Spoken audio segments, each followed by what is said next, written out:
अस्सलाम वालेकुम दोस्तों, मैं हूं advocate Parvez Kamoka from Paramount legal solution.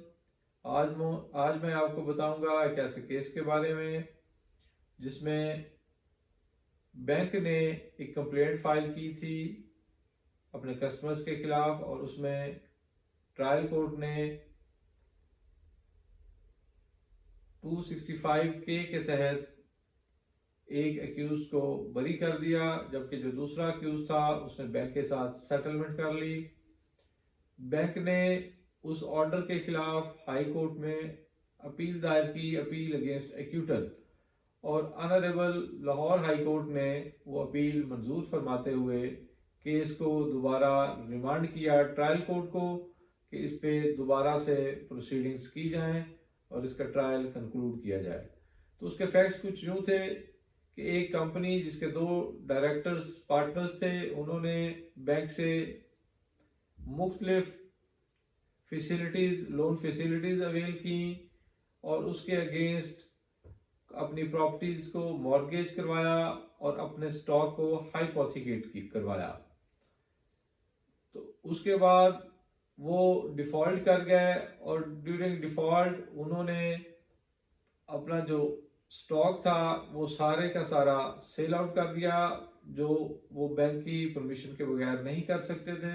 Bank ने जब वो स्टॉक की सुपरविजन के लिए और उसकी सुपरविजन के लिए एप्लीकेशन दी और देखा तो वो स्टॉक वहां पे मौजूद नहीं था, और उसके अगेंस्ट बैंक ने उन दोनों के खिलाफ कंप्लेंट फाइल कर the honourable trial banking court में। बैंकिंग कोर्ट में प्रोसीडिंग्स के बाद एक बंदा जो अक्यूज था उसने सेटलमेंट कर ली और दूसरे ने 265 के तहत एप्लीकेशन फाइल की जिसमें उसको बरी कर दिया गया। तो ऑनरेबल लाहौर हाई कोर्ट ने इस केस में ये 2 ग्राउंड्स पे अपील को रिमांड किया। जिन 2 ग्राउंड्स की बुनियाद पे ट्रायल कोर्ट ने बरी किया था वो ये थी कि एक प्ली ऑफ एलिबाई, कि जो अक्यूज था वो उस वक्त पाकिस्तान में मौजूद नहीं था, और दूसरी ग्राउंड थी कि जो सिग्नेचर्स हैं वो टैली नहीं करते। तो ऑनरेबल लाहौर हाई कोर्ट ने उसमें ऑनरेबल सिंध हाई कोर्ट ने उसमें होल्ड फरमाया कि जो फोरेंसिक साइंस है उसमें डिफरेंट फील्ड्स हैं, जहाँ पे कोई केमिकल रिपोर्ट्स आनी है फोरेंसिक की, वो तो एज इट इज उनको सैंक्टिटी हासिल होगी और उनको एडमिट किया जाएगा। लेकिन जो हैंड राइटिंग साइंस है वो डिफरेंट है बाकी